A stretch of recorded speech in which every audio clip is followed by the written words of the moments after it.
संपूर्ण महाराष्ट्र बघतोय बैलगाडी क्षेत्र मुंबईचा शिस्तबद्ध आहे कारवाई खाली बसा प्लीज विनोद असं गाडीवर तो खाली बसा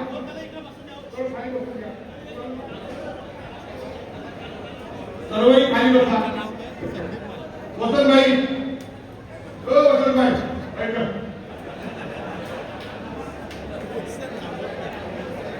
सर्वही खाली बसा आणि मधून कोणी बोले शांत सर्वही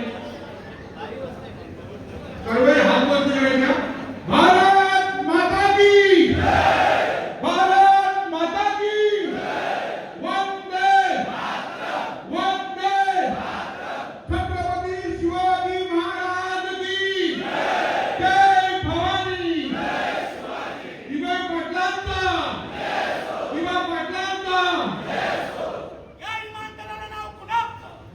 पाटलांचं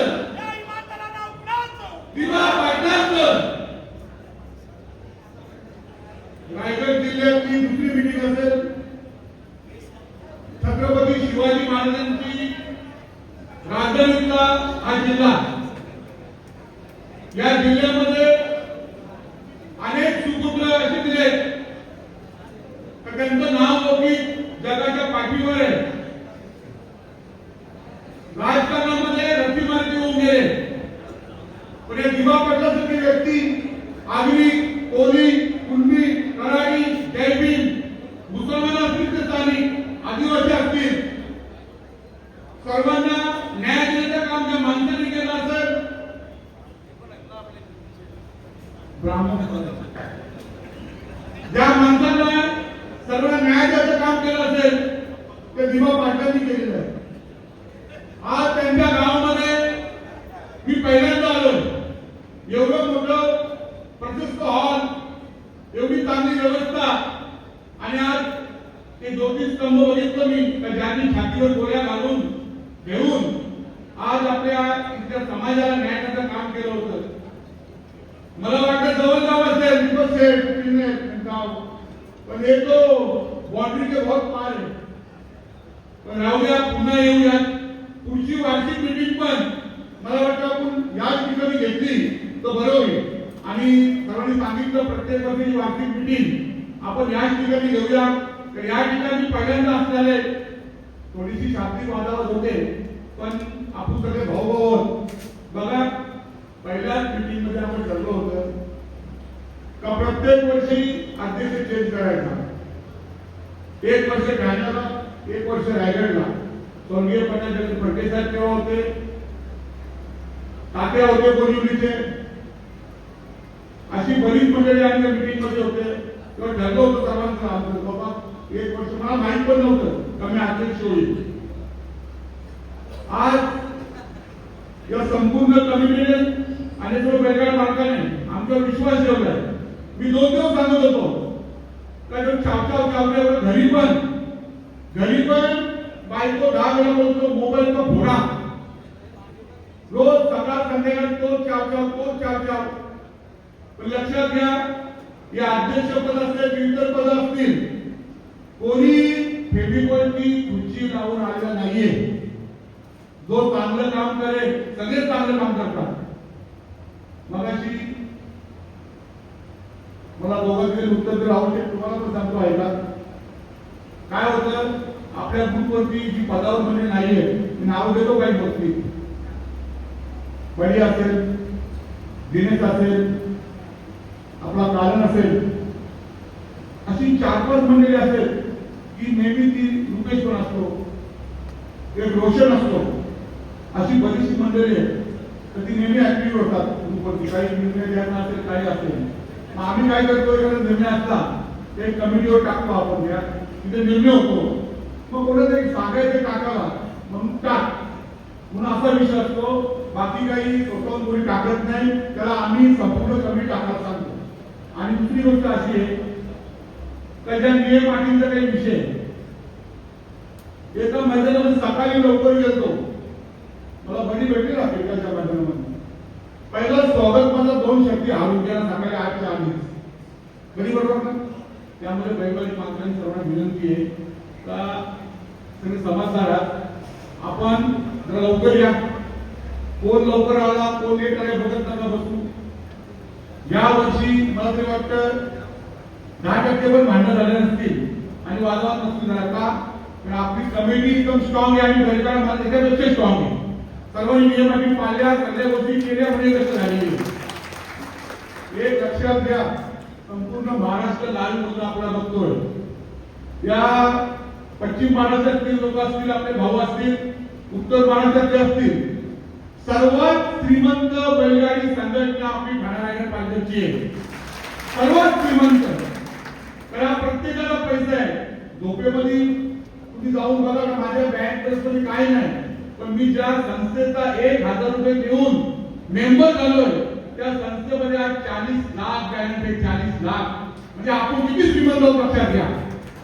दुसरी गोष्ट अशी आहे की घाटावरची जी बंदी आली होती खरेदी विक्रीची किंवा उत्तर महाराष्ट्रातली बैल पश्चिम महाराष्ट्रात पळवायची नाही असा झाला होता जो वाद झाला नाशिकला. त्याच्याविषयी सर्वांनी चर्चा केली. पश्चिम महाराष्ट्र गावांची आव्हानांची पण चर्चा केली. थोडासा राग असतो प्रत्येकावरती, त्यांचा थोडासा राग होता का तिकडची विक्री घ्यायला कुठला वादावाद व्हायला नको म्हणून तिथे 1-1.5 महिना त्याच्यावर बंदी होती. बंदी शब्दात बोलणं बरोबर नाही की वादावाद होऊ नये म्हणून तिकडे टाळलं होतं. आम्ही आम्हाला प्रस्तावना दिली आहे, जे आपल्या महाराष्ट्राचे अध्यक्ष त्यांना सांगितलंय का आम्हाला समृद्धी मार्ग जवळ असल्यामुळे आपण नाशिक आज जवळ पडतोय, आम्हाला संभाजीनगर जवळ, छत्रपती संभाजीनगर जवळ पडतोय, जालना जवळ पडतोय, वाशिम जवळ पडतोय. आमची बरीचशी बैल नाशिकहून येतात आणि रिटर्न जातात. त्यामुळे आमच्या लोकांना खरेदी विक्रीस तुम्ही काही बंदी आणू नका. तेव्हा आपण बरेचसे मित्र लोकांचे फोन आले, मला पण आले, काही तुम्ही चुकीचं करता सांगितलं का वादावाद होऊ नये उत्तर महाराष्ट्र विरुद्ध पश्चिम महाराष्ट्र म्हणून ही थोडी दिवस बंदी ठेवली होती. आता लोकांचा राग थोडासा शांत होत गेलाय. पश्चिम महाराष्ट्राची युवा संघटना असेल, तिथले अध्यक्ष नितीन आबा शेवाळे असतील, धनाई दादा असतील, उदयदादा असतील, सत्ताजी गायकवाड असतील, विलास पेठ असतील, अशा अनेक मंडळी आहेत. त्या सर्वांशी आम्ही चर्चा केलेली आहे. कोणी घाबरून जाऊ नका. तुम्हाला खरेदी विक्री करायच्या असतील तुम्ही बिनधास्त करा. वरची बाहुबल आपल्या पाठीशी राहतील, आपण पण त्यांच्या पाठीशी राहू. पण कोणी खरेदी विक्री केली मी माझा बैल करून देणार नाही ते डोक्यात ठेवू नका. त्या दिवशी राहुलजी पाटील साहेब ते पण गेले होते मिटिंगला, त्यांनी पण चांगले मुद्दे मांडले. राहुल साहेब बघा, आपण लहानपणापासून मित्र आहे सर्व. ही बैलगाडी संघटना आहे. तुम्हाला राहणार असेल का ग्रुपवर काही गोष्टी झाल्या तुमच्या विरुद्ध किंवा तुम्ही दुश्मन आमच्या मित्रात तुम्ही आमची, तुम्ही अविनाश पवारांशी बोलता, त्यांना फोन करायचा होता, मला फोन करायचा होता, आपण सांगायला पाहिजे होतं. सोडून तर तुमचा व्हॉट्सअपवर आणि मोबाईल भाऊच आहे, छोटा भाऊ मला बोलतो पाहिजे.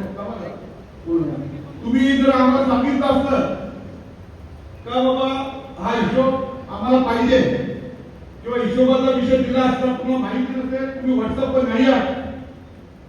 आपले जे बंधू आहेत भेवणीचे पहिला आपण पैसे जमा करायला किती दिवस लावले?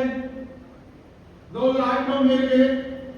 मग या 8-9 महिन्यामध्ये पैसे जमा होते आपल्याकडे, तर हिशोब द्यायचा कोणाला?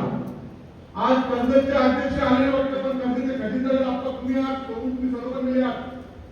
12-12.5 लाख रुपये जमा करावं होते. काय झालं? त्यांचा अध्यक्ष चेंज झाला, काही लोक चेंज झाली. त्यांनी सांगितलं का आम्ही पैसे जमा करणार नाही. आपण बरोबर म्हणजे आम्ही ते पैसे आम्हाला काही घेऊ आणि देणार नाही. मग थोडासा वादविवाद झाला, काही गोष्टी झाल्या. मग त्यांनी निर्णय घेतला कर्जतच्या मंडळींनी का नाही आपण हे पैसे संघटनेने जमा करायला पाहिजे. मला वाटतं 7.5 लाख रुपये तुम्ही जमा केले आणि बाकी शिल्लक आहे. विषय असतो कसा, सर्व बैलगाडी मालक आपले, कोणाचा अपमान नको व्हायला 4 माणसामध्ये किंवा कोणाला वाईट नको वाटायला म्हणून आपण कोणाची नावं घेत नव्हतो. कारण सांगतो आम्ही सारखे ग्रुपवर तुम्ही मंडळी त्यांना माहिती आहे बाबा भरा पैसे भरा पैसे भरा पैसे भरा पैसे. आणि मला वाटतं 8 महिन्यांचा वाद चालू होता. आता पैसे जमा होतो ते ठीक आहे, सतीश यांनी सांगितलं तर चांगला मुद्दा मांडला बाबा ज्यांनी पैसे नाही भरले त्यांना आपण बात करायला पाहिजे. काय होतं, तालुका कमिट्या होत्या, सुरुवातीला सतीश आपण तालुक्याच्या कमिट्या होत्या, शेवटी आपण कसं म्हणतो आपल्या धंदा कमिट्या घ्या आणि ते पैसे बांधले आपल्याला. नंतर नंतर तालुक्यामध्ये आपण कुठे वाद व्हायला लागले, होतेच ना माझा तालुका, आमच्या जिल्ह्यातले पैसे, तालुक्यातले पैसे त्यांनी उशीर लावला. असो, तर आज एकदाची आपला सर्व जो हिशोब आहे तो झालेला आहे. प्रत्येकाकडे पत्रिका दिलेली आहे. अजून पण त्याच्यामध्ये हिशोब करताना कोणाला काही शंका आली किंवा कोणाला त्याच्यामध्ये काही त्रुटी वाटली तर बिंदास टाका. कारण का माहितीये का, इथला बैलगाडी मालक हा श्रीमंत बैलगाडा मालक आहे. तर जी व्यक्ती लाख रुपयाचा बैल घेऊ शकतो, 2-3 हजार रुपये टेम्पोला भाडा मारून जाऊ शकते आणि शर्तीच्या मैदानामध्ये 2 ते 4 हजारापासून तर एक शरद करू शकते, ती मोठ्या श्रीमंतांची व्यक्ती आहे. आणि या कमिटीमध्ये सगळे गंभीर व्यक्तित्व, गंभीर लोक आहेत. जी काही हिशोबाचा विषय आता काय 1 महिना पण सांगा, कारण देवेशकडे सर्व हिशोब दिलेले आहे आणि हा गोरगरिबांचा पैसा आहे, आपल्या सर्वांचा पैसा आहे आणि हा पैसा तो खाईल त्याला देव कधीच माफ करणार नाही. तर या नंदीची पावती आहे, या नंदीच्या नावाने भरलेली पावती आहे. आणि आपण 10 वेळा सांगतोय की ठाणा राजन पालवेची कमिटी ही संघटन करणारी कमिटी आहे, वादांची कमिटी आहे. आपले कितीतरी शक्ती जमवताना शरद सुटल्यानंतर किंवा विजयानंतर राग द्वेष प्रत्येकाचा असतो, पण शरद संपल्यानंतर आपण एकामेकाला हात धरून निघतो. ही परंपरा आपण ठेवलेली आहे. पहिला मोठे वाद व्हायचे, ही कमिटी स्थापन झाल्यापासून हे बैलगाडी क्षेत्राचे भाऊ आहेत. आपण कोणाला एकामेकाला चेहरे ओळखत नाही, आपण एखादे नातेवाईक नाहीये किंवा कोणाचे पार्टनर पण नाही आहोत. पण आज एवढी संख्येने आपण का जमलोय, कारण आपण या बैलगाडी क्षेत्राला काही देणं लागतोय, या शंकराच्या नंद्यामुळे लावलंय. आज सर्व तुम्ही इथे आलात, सर्वांना भूक लागलेली आहे, काही तुझ्या गोष्ट झाल्या असतील. मी सर्वांना तुम्हाला पण सांगतो, माझं सांगितलं मी तर काही आमच्याकडून तुझ्या झाल्या असतील. आम्ही काही लोक आमच्यापेक्षा वयाने लहान आहेत आणि काही लोक आमच्यापेक्षा वयाने मोठे आहेत. तुम्ही कमिटीला जाब विचारू शकता, ही कमिटी तुमची आहे. कारण जर तुम्ही कमिटी जाब नाही विचारलं तर कमिटी काहीच काम करणार नाही. जसं आपण बोलतो ना त्या मंत्रिमंडळामध्ये एखादा विरोधी पक्ष पाहिजे, तशी जाबवाली माणसं पाहिजेतच. चुकी दिसून पण तो जाब विचारणार नाही, तो खोटा माणूस. म्हणून जाब नसता विचारलं तर आजची मीटिंग नसती लागली. ही गोष्ट खरी आहे. तुम्हाला माहिती सांगतो, एक गोष्ट खरी आहे. आमची मीटिंग या आपल्या बैलगाडा मालकाचा प्रश्न होता, सगळ्यांचा प्रश्न होता का नाही? या बैलगाड्याच्या अंदाजचे पैसे होते सगळ्यांचे. तुम्ही बोलले ना, राहुल शेठ तुमच्या माहितीने सांगतो, ऐका. राहुल शेठ तुम्ही इथले भूमिपुत्र आहात. भूमिपुत्रांनी जात भूमिपुत्राला विचारायचा असतो, आपल्या घरातल्या माणसाने विचारतो. राहुल शेठ तुम्ही आमच्या घरातल्या पश्चिम महाराष्ट्राची मंडळीचे आमचे भाऊ आहेत. कुठे पश्चिम महाराष्ट्र, कुठे मुंबई, आणि छाती ठोक कोणाला बोलणारा संदीपाई हे चुकते तुमचं. 100% जर तुम्हाला उत्तर देत असतं ना तर तुमची चुकी होती आमची. तुम्ही एखाद्या युट्यूबवर बोलायला तर काय होतं, आपला संपूर्ण महाराष्ट्र बघतोय का. लोकांना काय वाटतं का मुंबईच्या कमिटीने काही पैसे खाल्ले असतील, काही झोल केला असेल म्हणून राहुल भाईचा एवढा मोठा माणूस युट्यूबवर येऊन व्हिडिओवर बाईट देतो. असं नाहीये राहुल शेठ. तुम्ही आम्हाला बंद खोलीमध्ये जर बोलले असते ना तर आम्ही छोटा भाऊ म्हणून तुमचं कधी पण ऐकणार, याच्या पुढे पण ऐकू. पण कसं होतं, आपण युट्यूबच्या माध्यमातून जर तुम्ही चॅनलवर जाल आणि लोकांची थोडीशी वेगळी भूमिका होते तर या कमिटीचा आपला वाद आहे का. पण आज जाऊया, आज आपण सगळे भाऊ एकत्र आलोय, याच्या पुढे पण एकत्र राहू, एकामेकांनी सगळे शक्ती पण करू, पण कोणाची भांडण नाही करू, शपथ घ्यायची. अरे काय माहिती का, शक्तीमध्ये भांडण करतो आणि त्याला शक्तीमध्ये हार पतत नाही ना, तरी शक्ती सोडून द्या आणि खेळू पण नका. तर कसं असतं, आपण अभिमानाने सांगतो काठावरचा पश्चिम महाराष्ट्राचा कोण आले, मुंबईवाले आले, कोण आले, रायगडचे वाघ आले. म्हणून बघा सर्वांनी चेहरे बघितले, आपला हिशोब झालेला आहे. कमिटीचा जो विषय असेल, कमिटीमध्ये खजिनदार असतील, असतील, मला तुम्हाला विनंती करून सांगतो, आपण 10 मेंबर त्याच्यामध्ये ठाण्याचे घेऊया, त्याच्यामध्ये 10 मेंबर रायगडचे घेऊया आणि त्याच्यामध्ये प्रत्येक तालुक्याला प्राधान्य देऊया की प्रत्येक तालुक्यातून 2-2 सदस्य तुम्ही या कमिटीमध्ये घ्या आणि त्याच्यामध्ये काही पद असतील ती एकूण वाढू पण आपण फक्त एवढंच असं जमू नका की याला पद नका देऊ त्याला पद नका देऊ, आम्ही सर्वच जमतो आणि जेव्हा कमिटीचा विषय असेल तेव्हा जेवढे ज्येष्ठ पहिल्यांदा मालक आहेत नरेशजी असतील, पाटील नरेश पाटील तुम्हाला पण सांगतो, तुम्ही असाल, संजय शेठ तुम्ही असाल किंवा राजकुमार भाई असतील किंवा विजयदादा असेल, आपले देवेंद्र आपले असतील किंवा इतर सर्व अप्पा असतील, आपले भाषावाले असतील, अशी सर्व मंडळी वरिष्ठ घेऊ आपण आणि याच्यामध्ये नवीन पोर आहेत, नवीन तरुण आहेत, जितेश कालन असतील, दिनेश सरके असतील, असे अनेक पोर आहेत, त्यांना पण सामील करू, 10 ते 15 करू. पण मी कमिटीवरती नाही किंवा मी त्याच्यामध्ये नाही म्हणून हे कमिटी असं करतात तसं करू नका. कारण आज एवढ्या बहुसंख्येने आपण थांबलोय, तुम्ही प्रत्येक ठिकाणी जा, मीटिंगला वादावाद होतो, चावचाव होतो.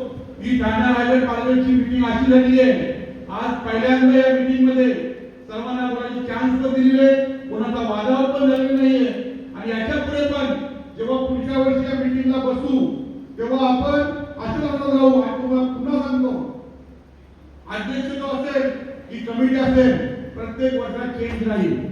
जर चांगलं काम ती कमिटी केलं तर लोकांना ठेवतील, जर त्यांनी काम नसेल केले तर ते राजीनामा घेतील.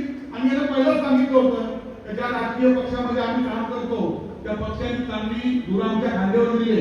तिथे बघा मुंगाईच्या एवढी पदे कधी मला मस्तक घेणार नाही, कोणी काँग्रेसचे, कोणी राष्ट्रवादीचे, कोणी शिवसेनेचे, कोणी भाजपचे, कोणी मनसेचे आणि सर्वात जास्त ग्रामीण भागातील शेका पक्ष आहे, कोणी शेकापची लोक आहेत.